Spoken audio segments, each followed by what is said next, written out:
Camp NaNoWriMo, avril 2020, jour 1. J'ai tellement mal dormi que je suis rentrée dans ma douche sans enlever ma culotte. Je n'ai rincé mes cheveux qu'avec de l'eau, on verra bien s'ils pèsent aussi lourd que mes cernes qui s'étendent jusqu'au bas de mes joues. Je me suis dirigée vers la cuisine pour donner à manger à mes chats et me suis préparé un thé à la menthe pour me réveiller. En face de mes 2 écrans, je pense, est-ce que je m'occupe d'abord de cet indépendant qui n'a pas de quoi vivre ce mois et n'a pas envoyé tous ses documents ? Ou est-ce que je me plonge dans le plan de mon second roman pour me mettre dans l'ambiance ? Une vocation, 2 vocations. Il n'y a pas à réfléchir, le choix est vite fait. Pour ma tête, pour mon cœur, même s'ils prennent des chemins différents, je sais ce qu'il faut que je fasse en premier. Une fois installée devant mon texte, je me rends compte que je n'ai rien écrit depuis le 24 février 2020. C'était juste avant la crise. 4 semaines et demie que je n'ai pas posé un mot. 4 semaines et demie que mes personnages m'appellent. Ils m'appellent fort, mais impossible d'écrire une phrase. L'ambiance est trop lourde, l'ambiance est pesante. Pourtant, j'ai décidé de participer au camp NaNoWriMo d'avril 2020. Nous sommes le premier jour, 8h19, et je vais écrire quelques lignes. Je vais écrire la douleur d'Alyssa.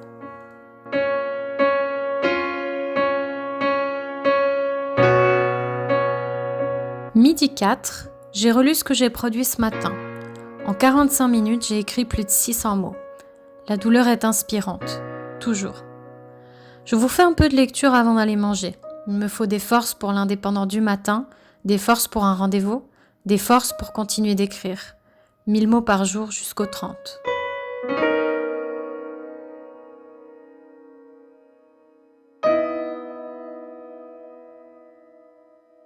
Extrait du chapitre 3 de Pas de veine pour toi.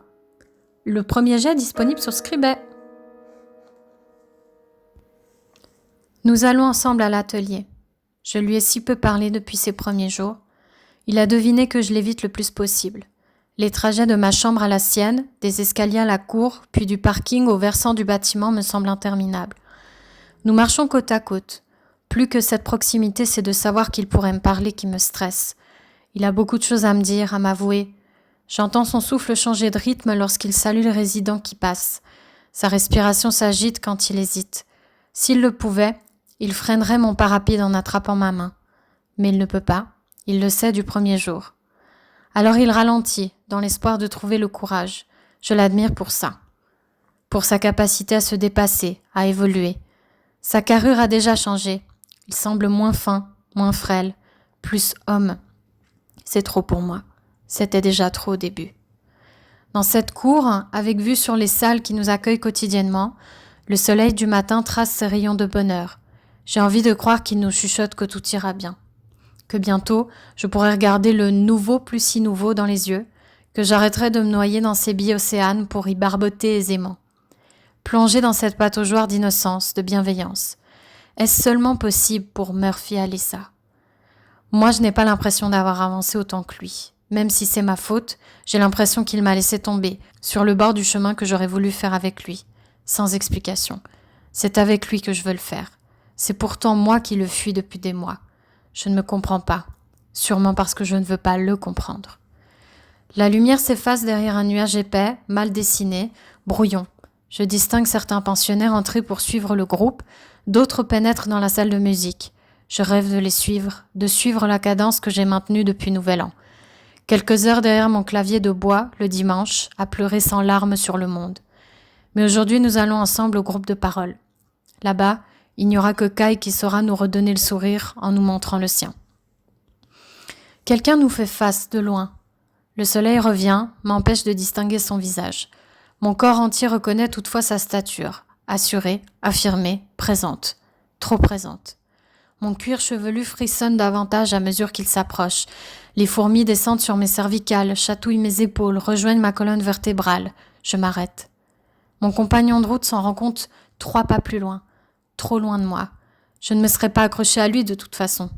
Son regard s'attarde sur mon air figé, absent, et il comprend que ce nouvel arrivant me fait de l'effet.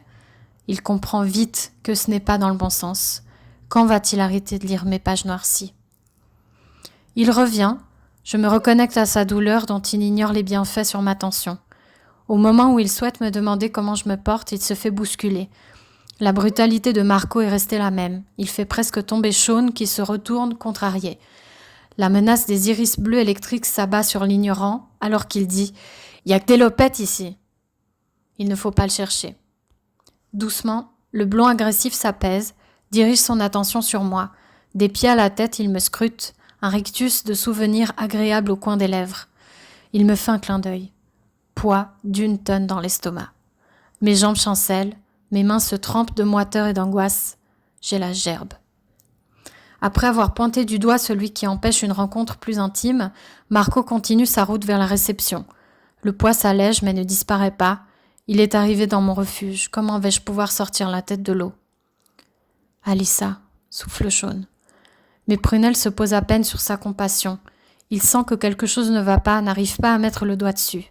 J'ai instauré trop de distance. Je tente de faire comme si de rien n'était. Ma tête s'agite en négation. Je me détourne de lui pour que nous allions ensemble à l'atelier. Les pas que j'arrive à faire malgré cette rencontre m'impressionnent. Néanmoins distraite, je me demande, Sean voudra-t-il quand même me rattraper ?